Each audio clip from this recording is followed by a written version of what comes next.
안녕하세요. 이번 시간은 2025년 2월 9일 시행된 제118회 전산세무 1급 이론시험 해설 강의를 시작하도록 하겠습니다. 출제 경향 분석부터 보도록 하겠습니다. 세무회계 1번부터 5번까지 출제되었는데 문제 4번이 좀 어려웠죠. 난이도 중 또는 상이에요. 처음 보는 지엽적인 문구가 출제가 되었습니다. 문제 1번 유가증권 아주 쉽게 출제가 되었죠. 문제 2번 재고자산 표시될 장부가액 묻는 문제 약간 응용된 문제예요. 문제 3번은 정률법이 아닌 정액법으로 감가상각시 재무제표에 미치는 영향. 과거에는 이 두 가지 방법이 바뀌게 출제가 되었죠. 약간 응용된 문제인데 과거 기출문제와 거의 똑같은 문제였어요. 5번 소프트웨어 수익 인식 이것도 과거 기출문제와 거의 유사하게 숫자만 바꾸어서 출제가 된 문제입니다. 우리 교재에 다 나와 있죠. 원가회계 6번부터 10번까지 먼저 6번 선입선출법에 의한 종합원가 계산 기초 제공품의 완성도 구하는 문제 과거 기출문제와 거의 똑같죠. 문제 7번 정상 개별원가 계산 문제 8번 원가에 대한 설명 문제 9번 표준 원가 계산에 대한 설명 말 문제인데 쉽게 출제가 되었습니다. 문제 10번 단기 총 제조 원가 구하는 계산 문제 약간 복잡하게 나왔어요. 원가 회계는 과거 기출문제에서 거의 유사하게 출제가 되었습니다. 빈출 유형 중심으로 출제가 되었네요.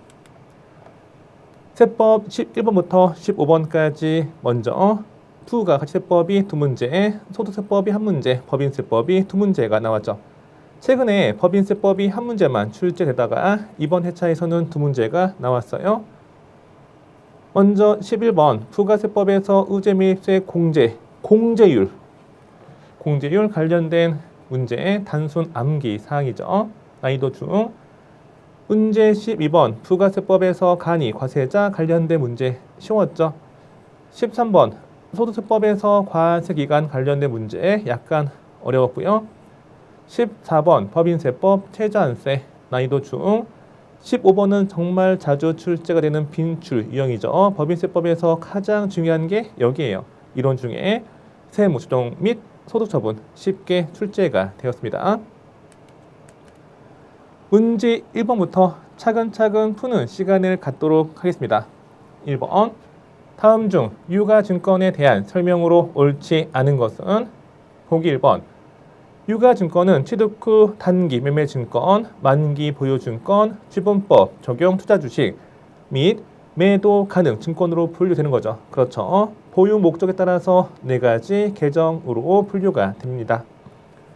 두 번째, 단기 매매증권은 최초 인식 시 공정가치로 측정하며 취득 관련 원가, 증권거래소 수수료 등은 취득원가에 가산이 되는 게 아니고 영업외 비용, 손익계산서 단기 비용으로 인식이 되어지기 때문에 옳지 않은 건 2번이죠. 쉽게 출제가 되었어요. 3번 단기 매매증권은 포기간 종료일 현재 보유하고 있으면 이를 공정가치 시가로 평가하며 공정가치 변동분은 평가손익이 손익계산서 영업외의 손익으로 처리가 되는 게 맞죠. 반면에 매도 간호증권 평가손익은 손익계산서 항목이 아니고 재무상태표 자본 중 기타 포괄손익 누객 항목인 것까지 알고 계시면 됩니다.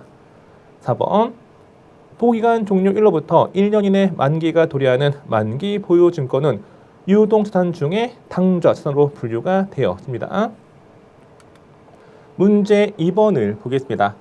다음의 자료를 이용하여 재무상태표상 재고자산으로 표시될 장부가액을 계산하면 얼마인가? 장부상 수량은 있어야 할 수량, 여기는 실제 수량이죠. 그러면 장부상 수량과 실제 수량의 차이가 뭐다? 차이가 감모손실, 감모손실 회계처리가 대변의 재고자산, 차변의 감모손실이 되기 때문에 기말 재무상태표에 표시되는 금액은 실제 수량만 표시되겠죠. 또한 재고자산은 기말에 저가법으로 평가가 됩니다. 저가법은 둘 중에 적은 금액으로 표시하는 걸 의미하는 거죠. 무엇과 무엇, 그렇죠. 원가와 시가 중에 적은 금액으로 표시하시면 됩니다. 원가는 장부가액이고 시가는 순실현 가능 가치를 의미하죠. 장부가액을 구해볼게요. 상품 700개, 원가는 개당 2,500원, 시가는 개당 3,000원, 둘 중에 적은 게 원가죠. 곱하기 2,500원, 제품은 2,100개, 원가는 개당 5,000원, 시가는 개당 4,000원, 둘 중에 적은 게 시가, 따라서 개당 4,000원으로 계산하시면 됩니다. 제공품은 기말 실제 수량이 1,000개, 원가는 개당 800원, 시가는 개당 1,000원, 둘 중에 적은 게 원가, 따라서 곱하기 개당 800원이 되겠죠. 이거 다 더하면 1,095만 원이 계산이 되었습니다. 따라서 답은 1번이겠죠.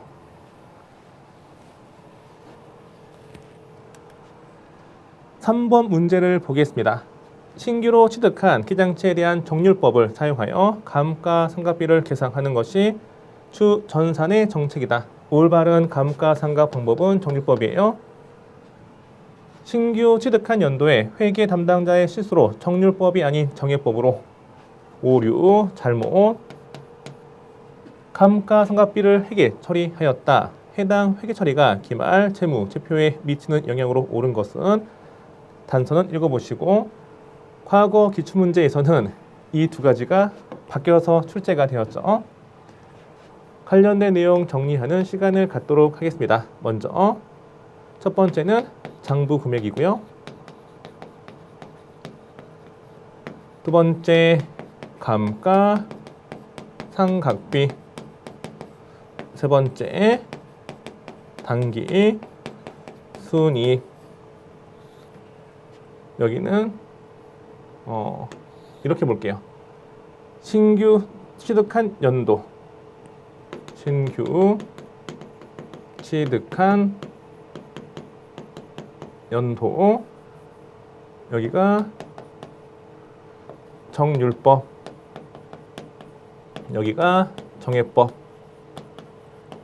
신규 취득한 연도 감가상각비, 먼저 쉬운 거부터 할게요. 쉬운 거. 감가상각비는 둘 중에 뭐가 더 크다? 그렇죠.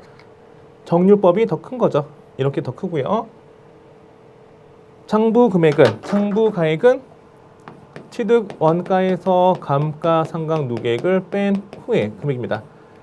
1차년도 기말의 감가상각 누계액은 1차년도 감가상각비를 의미하기 때문에, 그러면 정률법이 감가상각비가 크면 빼는 게 크니까 부동호 방향은 그렇죠. 반대가 되겠죠. 이렇게 반대. 당기순이익은 수익에서 비용을 뺀 후의 금액이죠. 비용이 큰 쪽이 이익이 더 적습니다. 따라서 여기도 반대가 될 거예요. 그러면 이게 올바른 거죠. 이게 올바른 거고 이게 오류가 됩니다. 비용을 이만큼 잡아야 되는데 이만큼 분이 잡지 못하기 때문에 비용이 과소계상, 장부 금액은 이거와 반대니까 과대계상, 당기순이익도 이거와 반대니까 과대계상이 되어집니다. 따라서 과대, 과소, 과대, 답은 4번이 됩니다.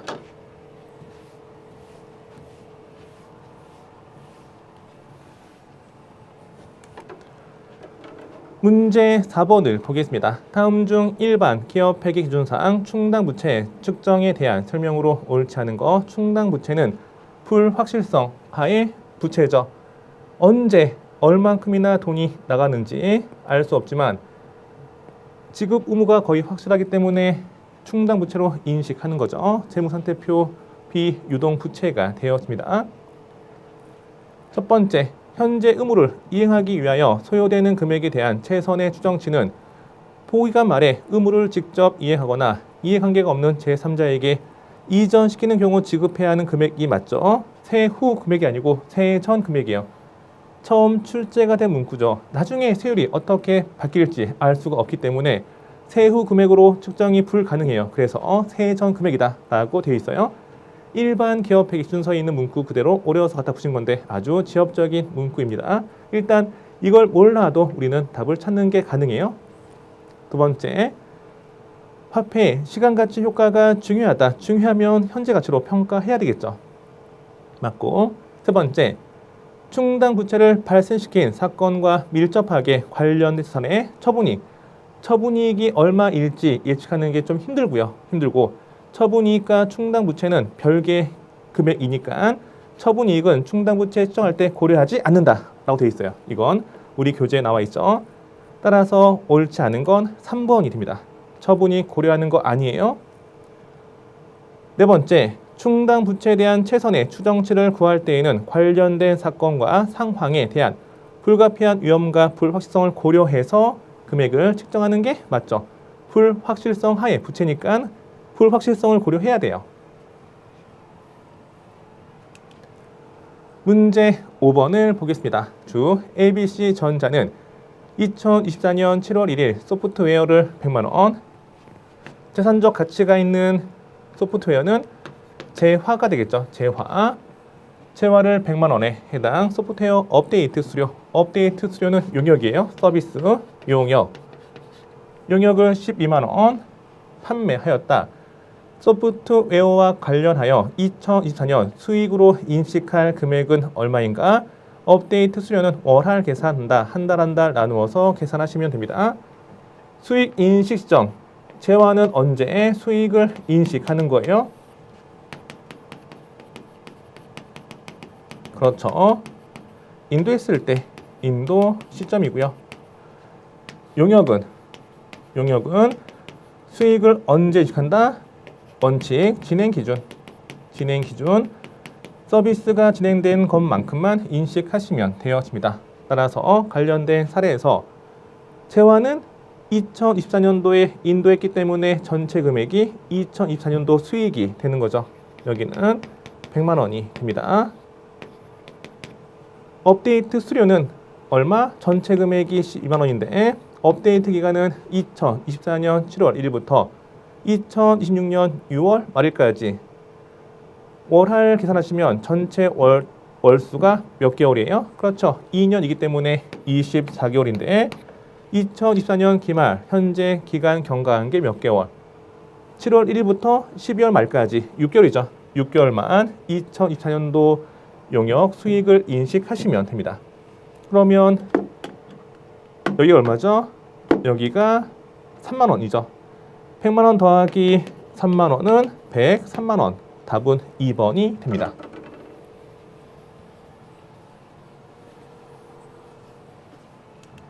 (6번) 문제를 보겠습니다. 추세무는 선입선출법에 의한 종합원가 계산을 적용하고 있다고 가정할 때 다음의 자료를 이용하여 기초제공품의 완성도를 계산하면 얼마인가?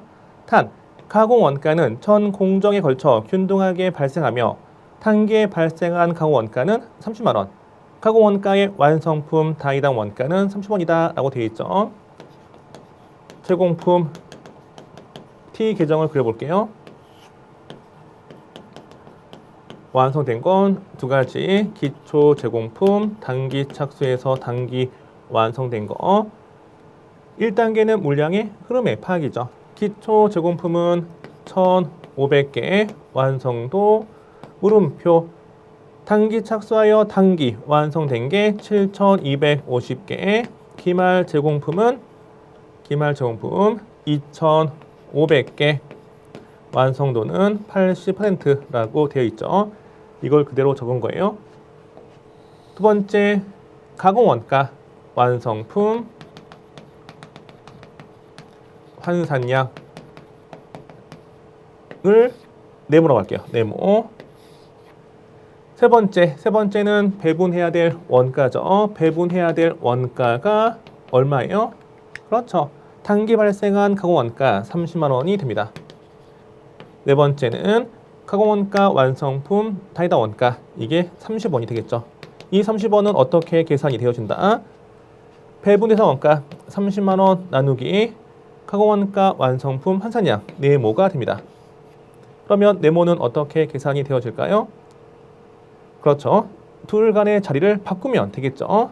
2는 6 나누기 3이기 때문에 여기와 여기 자리 바꿔도 똑같죠. 3은 6 나누기 2가 되는 거예요. 따라서 네모는 30만 원 나누기 30원 하시면 돼요. 그러면 가공원가 완성품 환산량 몇 개다? 30만 원 나누기 30원 하시면 10,000개가 계산이 됩니다. 여기가 10,000개예요. 10,000개. 기말 제공품 가공원가 완성품 환산량, 여기는 가공원가를 의미하는 거죠. 여기는 2,500 곱하기 0.8 하시면 2,000개가 계산이 되어지고요. 단기 착수하여 단기 완성된 가공원가 완성품 환산량은 그렇죠. 7,250개. 여기는 1,500개 곱하기 1 마이너스 완성도로 계산이 되어지는 거죠. 몇 개죠? 기초 제공품 가공원가 완성품 환산량은 10,000개에서 2,000개 빼고 7,250개 빼면 되겠죠. 세 금액의 합계가 10,000원이기 때문에 여기에서 이걸 빼고 이걸 빼면 기초 제공품에 대한 완성품 환산량이 계산이 되어집니다. 여기가 750개. 이걸 구해보시면 완성도는 그렇죠. 일단 가로 안이 얼마예요? 곱하기 1,500은 넘기면 나누기 1,500이니까 1 마이너스 완성도는 얼마다? 0.5가 됩니다. 1 마이너스 0.5가 0.5이기 때문에 기초 제공품에 대한 완성도는 몇 퍼센트? 그렇죠. 100분율로 50%가 됩니다. 따라서 답은 2번이 되겠죠.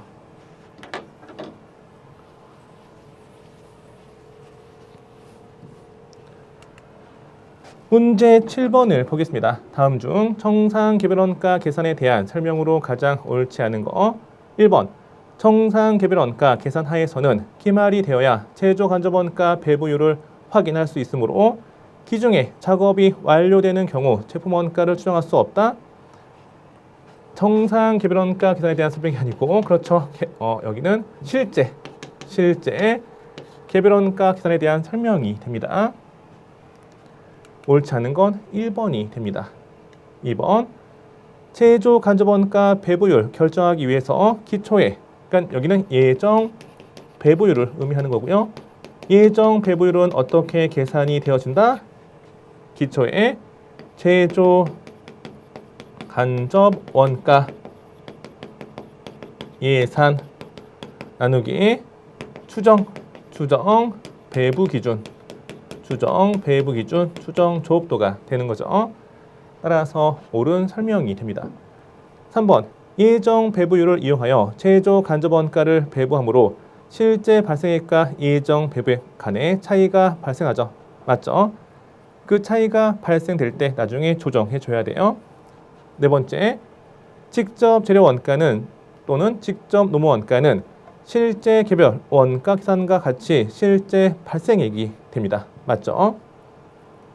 실제 개별원가 계산과 정상 개별원가 계산의 차이는 뭐다? 제조 간접비 차이고요. 실제 개별원가 계산 하에서 제조 간접원가는 실제 배부 기준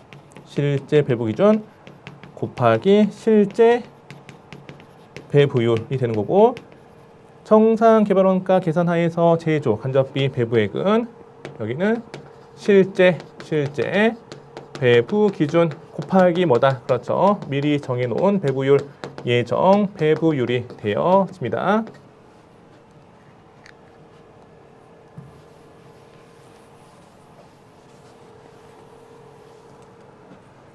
문제 8번을 보겠습니다.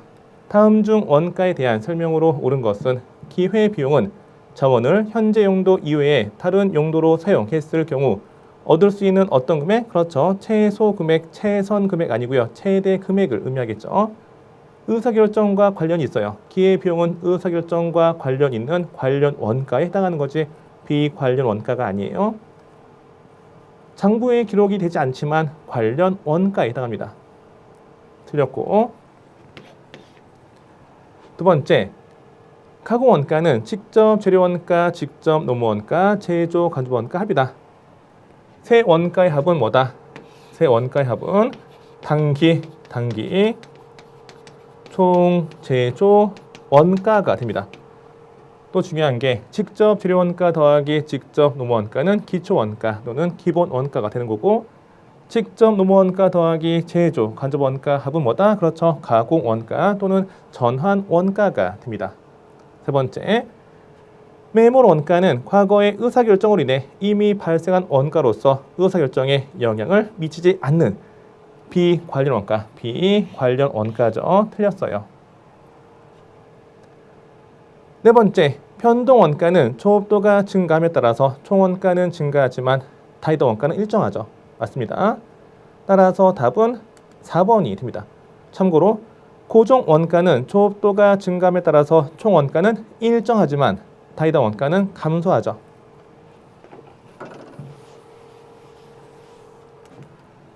문제 9번을 보겠습니다. 다음 중 표준원가 계산에 대한 설명으로 가장 옳지 않은 것은 1번 표준원가, 목표원가 또는 허용원가인데 과학적이고 객관적으로 간단하게 설정할 수가 없어요. 아주 복잡하게 설정이 되어지기 때문에 옳지 않은 건 1번이 됩니다. 쉽게 나왔죠? 표준원가는 표준 가격 곱하기 표준 수량이죠. 이게 표준원가고요. 여기에다가 제품의 수량만 파악되면 바로 원가 계산이 이루어지기 때문에 원가 흐름의 가정 없이도 제품 원가가 쉽게 이루어집니다. 세 번째, 표준 원가와 실제 원가의 차이를 분석해서 예외에 의한 관리가 가능하죠. 네 번째, 표준 원가를 이용하면 실제 원가를 집계하기 전에 제품의 원가를 계산할 수 있으므로 신속한 원가 정보 제공이 가능하죠. 목표 원가는 사전에 미리 정해진 원가이기 때문에 신속한 원가 정보 제공이 가능해요. 문제 10번을 보겠습니다. 다음의 자료 이용하여 단기총 제조 원가를 계산하면 얼마인가? 단기총 제조 원가는 직접 재료비 더하기 직접 노무비 더하기 제조 간접비가 되겠죠. 먼저 직접 재료 원가가 30만 원. 제조 간접 원가는 직접 재료 원가의 1점이죠. 곱하기 1.2 하면 얼마다? 계산기 통해서 확인해 보도록 하겠습니다. 36만 원이에요. 여기가 36만 원. 가공원가. 가공원가는 직접 노무원가 더하기 제조 간접 원가인데 해당 금액은 직접 노무원가 곱하기 300% 3이래요. 3. 그러면 여긴 1이고 여기는 3이니까 이걸 이항하면 2 곱하기 직접 노무원가는 제조 간접비가 되겠죠. 여기에서 제조 간접 원가는 36만 원이기 때문에 곱하기 2를 넘기면 나누기 2 하니까 직접 노무원가는 얼마? 그렇죠. 18만 원으로 계산이 되어집니다. 세 금액을 더하면 84만 원. 답은 3번이 됩니다. 세법 관련된 문제 풀도록 하겠습니다. 11번 다음 중 의제 매입세 공제에 대한 설명으로 옳지 않은 것은 의제 매입세 공제는 예정 신고 기간에도 적용되고 확정 신고 기간에도 적용이 됩니다. 확정 신고 시 한도 내 공제가 되겠죠. 두 번째, 음식업, 음식점업, 과세, 유흥, 장소 외에 영위하는 법인 사업자의 공제율은 108분의 8이 아니고 얼마다? 그렇죠. 106분의 6이 되기 때문에 답은 2번이에요. 우리 교재 보시면 이건 암기하세요 라고 제가 강조했죠. 음식점업을 영위하는 법인 사업자는 과세, 유흥, 장소 외에 몇 분의 몇? 그렇죠. 106분의 6이 됩니다. 개인 사업자는 108분의 8인데 과세 표준 얼마 이하? 2억 원 이하는 109분의 9가 적용이 됩니다. 그 내용이 3번이고요. 네 번째, 수입한 면세 농산물은 의제 매입세 공제가 가능하죠. 12번 문제, 다음 중 간이 과세자에 대한 설명으로 옳지 않은 것은 1번, 직전 연도 공급 대가 계획이 1억 400만 원 미달하는 개인 사업자만 일단 기준 금액 중요하고요. 법인 사업자는 간이 과세자 될 수 없어요. 개인 사업자만 간이 과세자 해당할 수가 있는 거죠. 옳은 설명이 됩니다. 두 번째, 직전 과세 기간에 신규로 사업을 시작한 개인 사업자의 경우 그 사업 개시로부터 과세 기간 종료일까지 공급 대가를 합한 금액이 12개월로 환산된 금액 기준으로 간이 과세자 판단하는 거예요. 예를 들어 볼게요. 만약에 직전 과세 기간 12월 1일 이때 사업을 개시했어요. 신규 사업자 과세기간은 사업 개시로부터 사업 개시일에 속하는 과세기간 종료일까지가 되겠죠. 이때 한 달간 공급 대가가 예를 들어서 500만 원 이랄게요. 그러면 1년으로 재계산하는 거죠. 1년으로 환산하면 한 달치가 500이니까 1년치는 얼마다? 1년치는 그렇죠. 6천만 원. 6천만 원이 1억 400만 원 미달하기 때문에 그 다음 연도에 간이 과세자 적용받을 수 있는 거예요. 세 번째, 간이 과세자의 해당 과세 기간에 대한 공급 대가 합계액이 8천만 원이 아니고요. 여기는 얼마다? 그렇죠. 4,800만 원 미만인 경우에는 납부 의무가 면제가 되어집니다. 따라서 옳지 않은 건 3번이 됩니다. 4번, 일반 과세자가 간이 과세자로 변경되면 매입세 공제받은 재고품에 대하여 계산한 금액을 납부세액에 더하는 걸 뭐라 하냐면 재고 납부세액이라고 하는 거죠. 이게 뭐냐면 일반 과세자는 매입세액을 어떻게 공제받는다. 그렇죠. 매입 금액의 10%만큼 매입세액 공제받고요. 간이 과세자는 매입세액을 어떻게 공제받는다. 매입 금액이 공급 대가이고요. 공급 대가 곱하기 0.5%만 공제받는 거예요. 그러면 일반 과세자일 때 매입세액을 많이 공제받았으니까 그 많이 공제받은 거에 대해서 토해내라 라는 거죠. 이게 재고 납부세액이 됩니다. 간단히 여기까지만 알고 계시면 됩니다. 이걸 몰라도 우리는 3번이 틀렸으니까 이걸 통해 답을 확인할 수가 있는 거예요.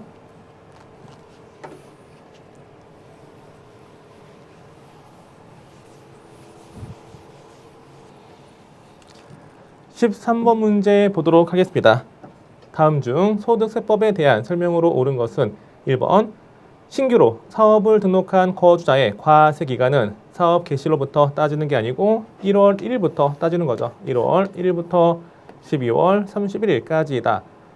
소득세법에 따르면 사업 개시일이 과세기간에 영향을 미친다, 미치지 아니한다. 미치는 거 아니에요?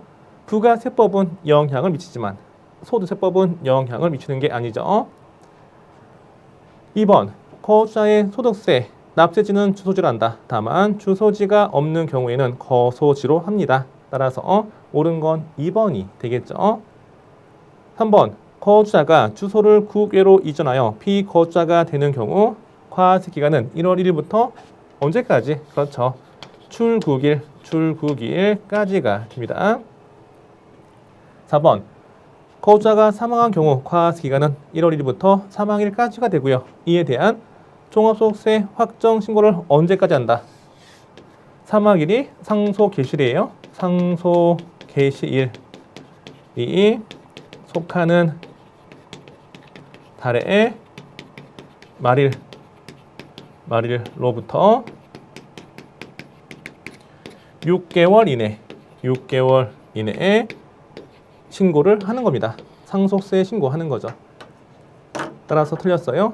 13번의 답은 2번. 14번 문제 보도록 하겠습니다. 다음 중 초세특례 제한법상 최저한세에 대한 설명으로 옳지 않은 것은 첫 번째, 감면 후 세액. 감면을 받은 후 세액이죠. 세액 공제에 세액 감면을 받은 후 세액이 만약에 여기가 100원이다 라고 할게요. 100원. 최소한의 세금이 만약에 50원이라 할게요. 그러면 감면 받은 후 세액이 최저한세에 미달한다. 그때 감면 배제되는 게 있다 없다? 없다. 맞죠? 두 번째, 최저한세 적용으로 감면받지 못한 세액 감면은 이월하여 감면받을 수 있는 게 아니고 소멸되어집니다. 세액 감면은 소멸되어지는 거고 감은 못 먹으면 그냥 썩는 거죠. 소멸되어지는 거고 세액 공제는 10년간 2월 공제가 가능해요. 일단 옳지 않은 건 2번이죠. 세 번째, 중소기업의 연구, 인력개발비 세액 공제는 최저한세 적용 대상이 아니에요. 여기에 미달하건 안 하건 무조건 공제 받는 거죠. 네 번째, 최저한세로 인하여 조세특례가 배제될 경우 자진신고 시 납세 의무자가 조세특례 배제 대상을 선택할 수 있어요. 어떤 걸 먼저 배제할지 선택 가능하죠.